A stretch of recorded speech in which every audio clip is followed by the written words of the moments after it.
사회 광장 한번 같이 해보도록 하겠습니다. 글의 길이가 긴 장편 소설이고요. 사회 소설이라고 하는 건 뭐냐면 어떤 우리 사회가 가지고 있는 문제를 다룰 때 그런 걸 사회 소설이라고 하는 거죠. 그다음 분단 소설이라고 하는 것은 우리 민족의 겪은 어떤 독특한 갈등을 배경으로 하는 거죠.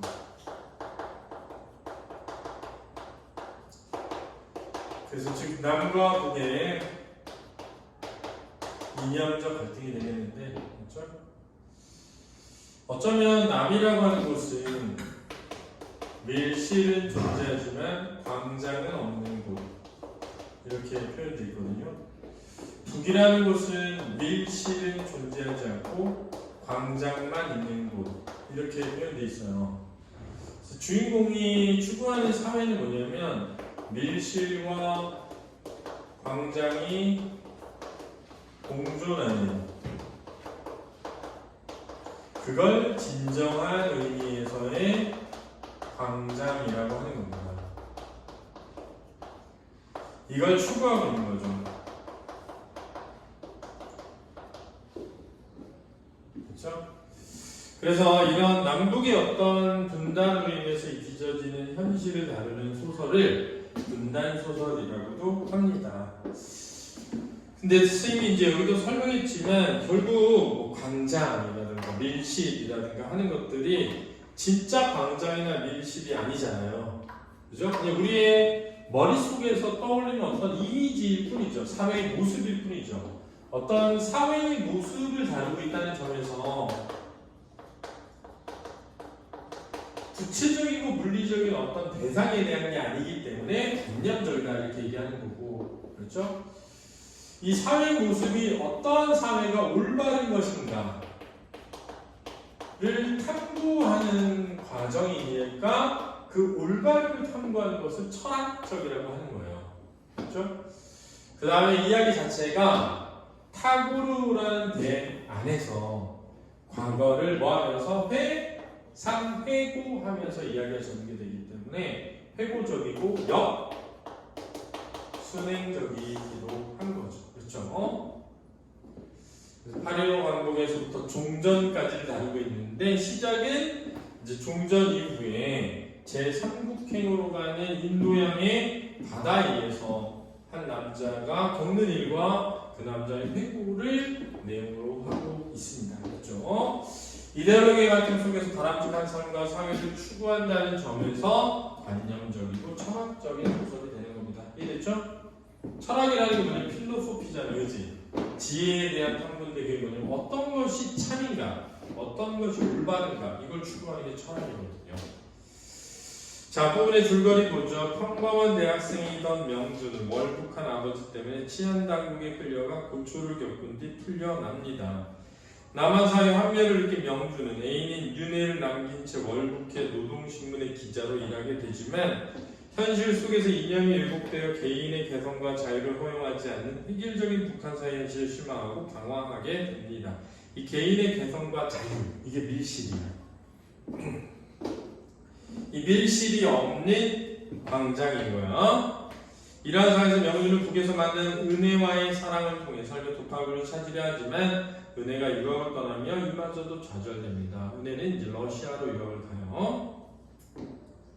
6.25 전쟁이 일어나 이명군 장교로 전쟁에 참여하게 된 명주는 간호장교가 돼 참전한 은혜를 만나게 되죠. 은혜는 명준을 만나기 위해 간호장교를 참전했어요. 그러나 은혜는 명준의 아이를 가진 채 죽고 명준은 포로가 되어 포로 송환을 위한 심사를 받게 됩니다. 방 안의 생김새는 통로보다 조금 높게 설득자들이 앉아있고 포로는 왼쪽 편에서 들어와 바른쪽 편으로 빠지게 되어 있다. 네 사람의 공산군 장교와 국민복을 입은 중공대표가 한 사람, 합쳐서 5명, 그들 앞에 가서 걸음을 멈춘다. 앞에 앉은 장교가 부드럽게 웃으며 말한다. 이 부드럽게 웃는 것은 상대방을 설득하기 위한 전략이야. 그렇지? 이 설득하기 위한 전략을 다른 말로 하면 회유하기 위한 태도라고 할 수도 있어. 동무 앉으시오. 명주는 움직이지 않았다. 자, 여기서 움직이지 않았다는 표현은 자신의 신념이 확고하기 때문에 흔들리지 않는 모습이다. 동무는 어느 쪽으로 가겠소? 중립국. 자, 이렇게 짧게 대답하는 표현 또한, 알았지? 의지와 신념이 확고함을 드러내는 거야. 그렇지? 그들은 서로 쳐다본다. 앉으라고 하던 장교가 윗몸을 테이블 위로 바싹 내밀며 말한다. 적극적 태도를 보이는 거야. 설득을 위한 적극적 태도. 동무 중립국도 마찬가지로 자본주의 나라요. 굶주림과 범죄가 우울되는 낯선 곳에 가서 어쩌자는 것이요. 자, 이 부분은 자본주의 국가의 부정적인 현상을 부각하여 설득하는 거야. 왜냐하면 자본주의는 빈부의 격차가 늘 존재한단 말이야. 공산주의는 빈부의 격차가 잘 없어. 왜? 부자가 많이 없어서. 그렇지. 다 비슷비슷하게 가난해서. 다시 한번 생각해 보시오. 돌이킬 수 없는 중대한 결정이란 말이오. 자랑스러운 권리를 왜 포기하는 것이오. 여기서 자랑스러운 권리는 뭐야? 북을 선택하는. 그렇지? 중립국. 이번에는 그 옆에 앉아있는 장교가 나앉는다. 공무 즉 인민공화국에서는 참전 용사를 위한 연금 법령을 냈소. 자, 이게 이제 혜택이죠. 동무는 누구보다 먼저 일터를 가지게 될 것이며 인민 영웅으로 존경받을 것이요. 이것도 혜택 2, 혜택 3이야.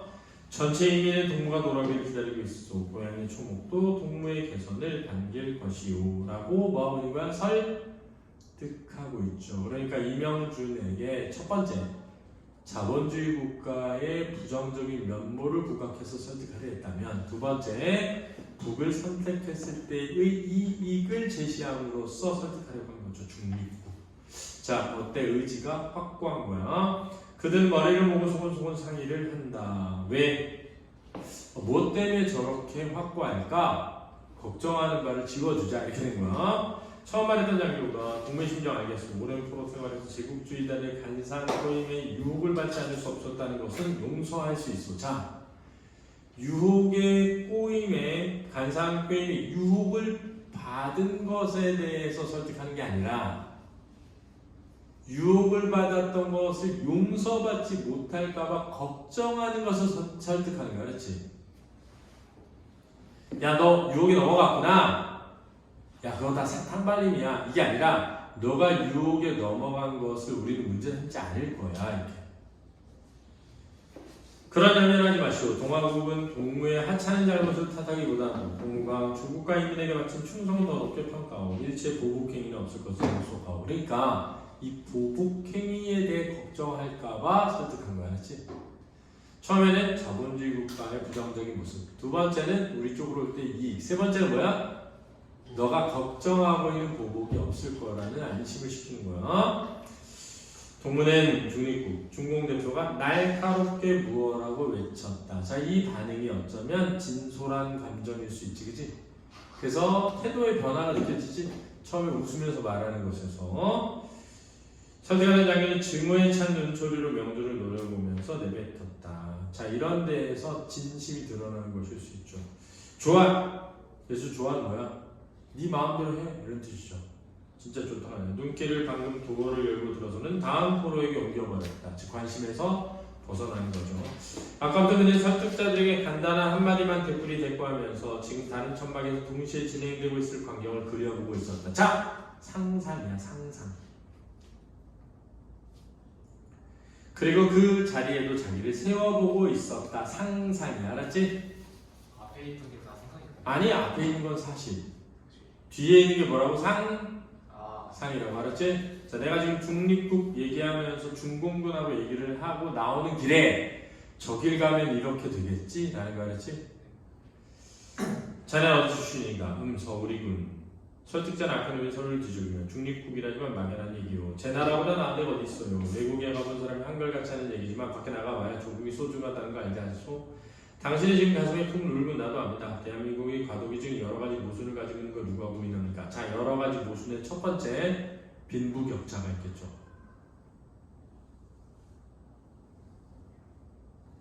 두 번째, 어떤 사상의 자유를 억압하는 행위야.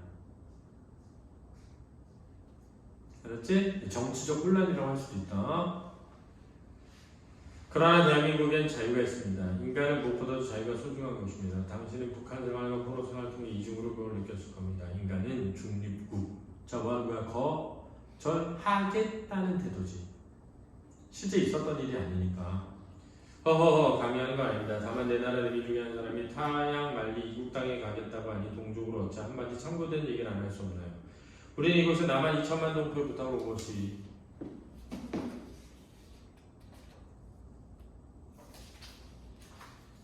입니다. 한 사람이라 더 건너서 조국의 품으로 데려오라는 중립국. 당신은 고등교육까지 받은 지식입니다. 조국은 당신을 요구하고 있습니다. 당신은 위기에 처한 조국을 버리고 어디를 떠나버리려 합니까? 자, 설득의 논리 이건 뭐야? 책임감을 불러일으키는 거야, 알았지? 지식인으로서의 책임감을 떠오르게 해서 설득하려고 하는 것이다. 자, 설득의 논리 첫 번째는 뭐냐면 자본주의 국가의 장점이죠. 자유가 있다.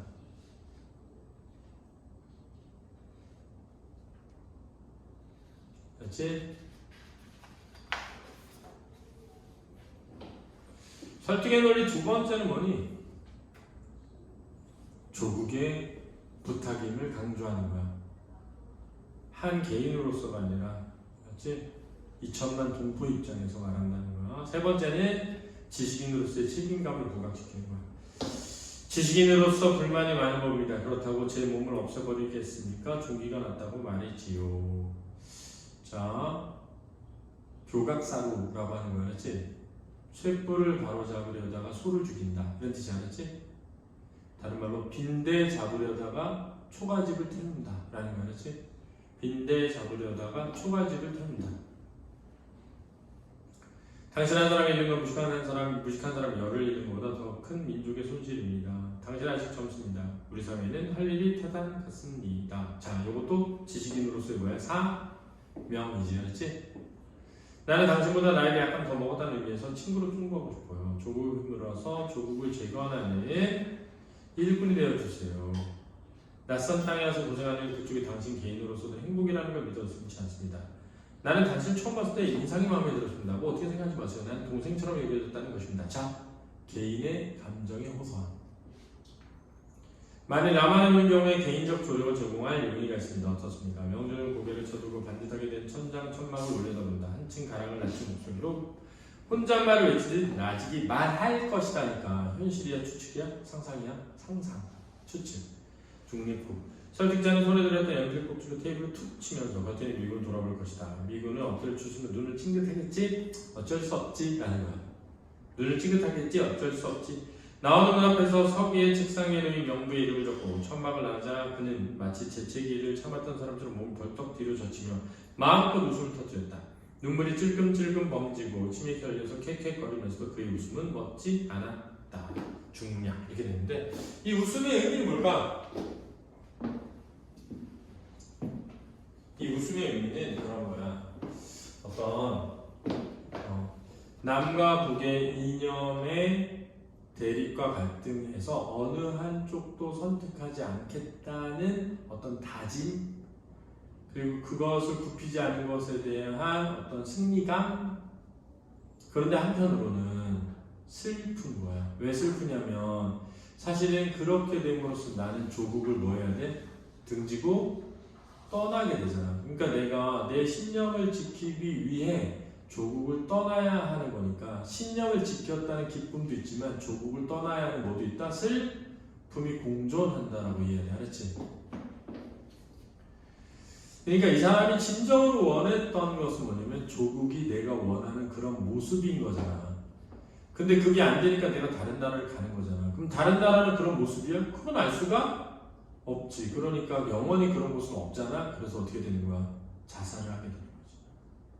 그래서 마지막에 타고르가 한 사람을 잃은 채 배가 떠난다. 그렇게 나온단 말이야.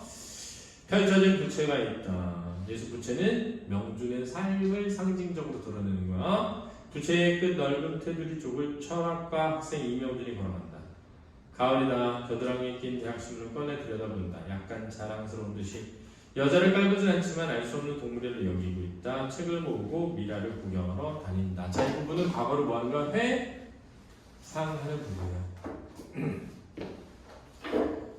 정치는 경멸하고 있다. 그 경멸이 사실은 강한 관심과 아버지 일 때문에 그런 모양으로 나타난 것인 줄을 알고 있다. 사실은 정치를 경멸하는 것이 아니라 정치에 관심이 많다는 거야. 맞지?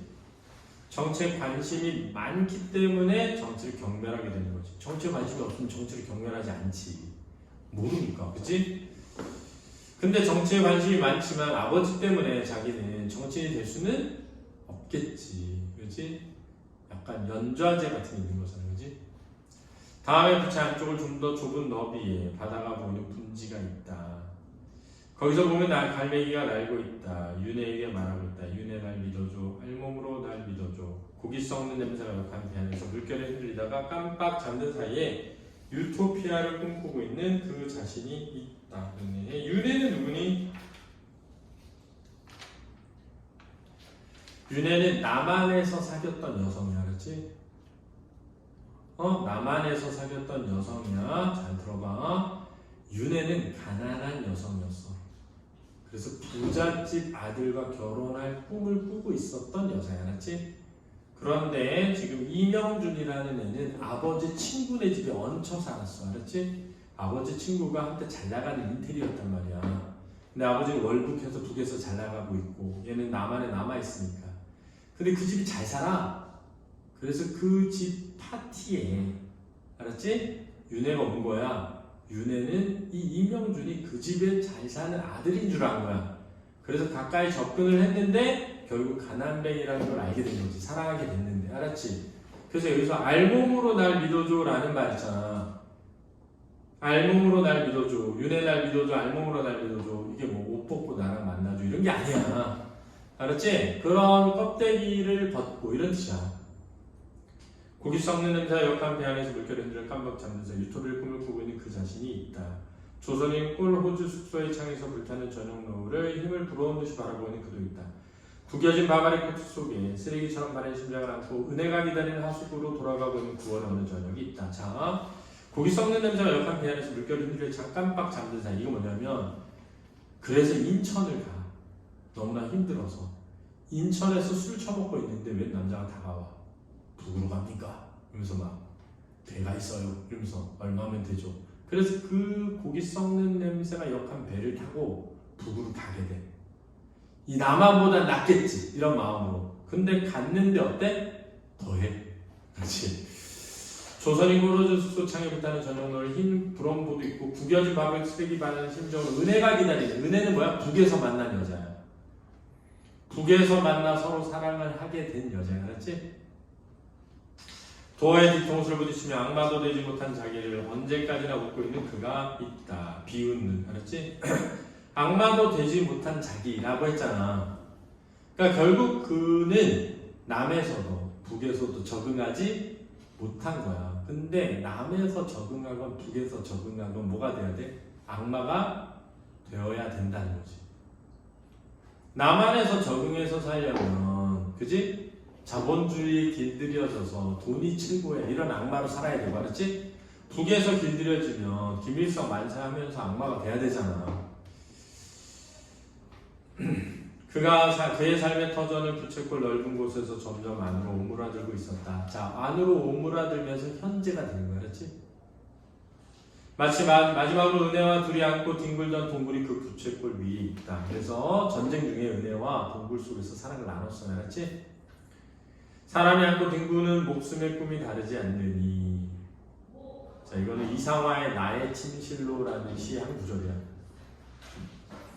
어디선가 그런 소리도 들렸다. 그러니까 결국 인간은 사랑하면서 행복하게 살고자 하는 존재일 뿐이잖아. 그러니까 이념이고 나발이고 야, 남이 옳으니 북이 옳으니 이런 거 따지지 말고 결국 인간이 인간답게 살기 바랄 뿐이라는 거야. 그는 지금 부채의 사국자리에 서 있다. 사국자리는 뭐냐면 부채의 손잡이 부분이야. 그렇지? 이 부분. 알았니? 그러니까 여기서부터 여기로 점점 온 거야. 그렇지? 여기가 젊은 시절이지. 그렇지? 대학생 때 남한에서. 그렇지? 그래서 남한에서 대학생일 때 누굴 만나? 은혜를 만나. 사랑의 상처를 받고 어딜 가? 북한을 가. 북한에서 누굴 만나? 윤혜인가? 은혜가 아니라 윤혜. 아, 윤혜 은혜야? 죄송합니다. 윤혜 은혜 무슨 말이지? 이렇게 되는 거야. 삶의 광장은 좁아지다 못해 그의 두 발바닥이 차지하는 넓이가 되고 말았다. 더 이상 갈 곳이 없어진 거죠. 이걸 입추지지라고 그래.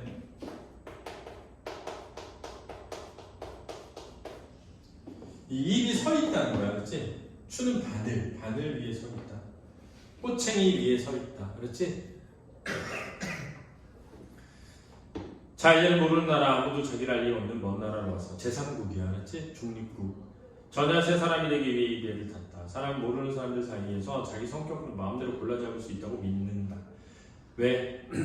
아, 제 성격 어때? 라고 할 사람이 없잖아. 그러니까 내 마음대로 정하면 되지. 성격을 골라줬더니 모든 일이 잘 될 터이다. 다만 한 가지만 없었다면 그는 두 마리 새들을 방금까지 알아보지 못한 것이었다. 두 마리 새는 은혜가 임신했던 아이를 뜻하네. 무덤 속에서 몸을 푼 한 여자의 용기를. 자, 은혜는 죽었으니까 방금 태어난 아기랑 팔로 묻었고 다른 팔로 무덤을 깨뜨리고 하늘로 빛을 쏟은 여자를. 그리고 마침내 그를 찾아내고야만 그들의 사랑을. 돌아서서 마스트를 올려다본다. 마스트는 이제 그 배에 돛 있는 부분이야. 중심 기둥. 그들은 보이지 않는다. 바다를 본다. 큰 새와 꼬마 새는 바다를 향해 미끄러지듯 내려온다. 바다. 그녀들이 마음껏 날아다니는 광장을 명주는 처음 알아본다. 그러니까 여기서 광장이라는 건 이 소설의 주제지, 그지? 그럼 결국은 뭐냐면 이명준이 추구했던 광장은 현실에 존재하지 못했다는 거야. 부채꼴 사부까지 뒷걸음질 친 그는 지금 핑그르르 뒤로 돌아선다. 제정신이 든 눈에 비친 푸른 광장이 거기 있다. 이 푸른 광장 바다죠. 바다이면서 동시에 뭐야? 죽음이 되는 거야. 자기가 무엇에 홀려있음을 깨닫는다. 그 넉넉한 백길이 여태껏 알아보지 못하고 숨바꼭질을 하며 피하려고도 하고 총으로 쏘려고까지 했던 일을 생각한다면 갈매기들을 쏘아 죽이려고 했었거든. 무엇에 쓰였던 게 틀림없다. 큰일 날 뻔했다. 큰새 작은새가 좋아 미칠 듯이 물속에 가라앉고 탁스 치고 지나가는가 하면 되돌아오면서 그렇다고 합니다. 무덤을 이기고 온 못 잊을 고운 각시들이 손짓을 하며 부른다. 내 딸아 비로소 마음이 놓인다. 옛날 어느 벌판에서 겪은 신내림이 문득 떠오른다. 그러자 언젠가 전에 이렇게 이 배를 타고 가다가 그 벌판을 지금처럼 떠올린 일이, 그리고 딸을 부르던 일이, 이렇게 마음 놓이던 일이 떠올랐다. 거울 속에 비친 남자는 활짝 웃고 있다. 이 남자는 누구야? 명준이죠. 명준은 죽음을 선택함으로써 갈등이 뭐 되는 거야? 해소되는 거야. 밤중 선장은 문을 두드리는 소리 잠에서 몸을 일으켰다. 얼른 손목에 찬 야광식을 보았다. 마카오에 닿자면 아직 일렀다. 이 말은 뭔가 일이 일어났으면 알 수 있지. 무슨 일이야? 석방자 한 사람이 행방불명됐습니다. 누구겠어? 이명준이겠지? 응? 지금 같은 방에 있는 사람이 신고해서 인연을 파악해봤지만 대안이 없습니다. 선장은 그날 내려가 물었다. 누구야? 없다는 게 미스터리 말입니다. 이튿날 탕으로는 흰 페인트로 말쑥하게 찬 3,000톤의 몸을 떨면서 한 사람이 손님을 잃은 채 물체처럼 빼곡이 들어찬 남중국 바다에 홍금을 헤치며 미끄러져 간다. 흰 바다새들의 그림자는 보이지 않는다. 마스트에도 그 언저리 바다에도 아마 마카오에서 다른 데로 가버린 모양이다. 라고 하면서 끝을 맺는 거야. 이명준의 자살로. 알겠습니까? 자, 오늘 잘 정리하세요.